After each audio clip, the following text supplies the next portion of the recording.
หาปูธรรมชาติมาเลยเห็นแล้วปูนี่ปลาดงปลาเกลือปูบ้านเรา สวัสดีทุกคนมื้อนี้เราจะมาซอกหาปูโดยธรรมชาตินะทุกคนนี่จกเด้อปุ๊บไปจกไว้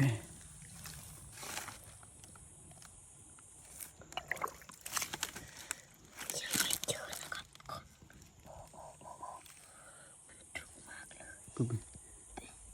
อุ้ยมันตรุมากเลยโอ้ยก็ทำเนี่ย เนี่ย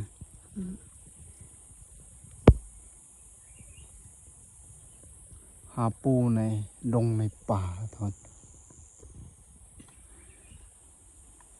ได้ยังเลยเห็นหมดทุกคนจกไม่เอาปูแบบธรรมชาติเลย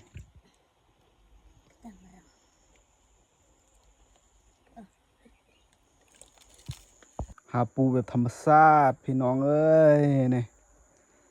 เห็นแล้วปูเนี่ยนะนี่ปลาดงปลาเกลือ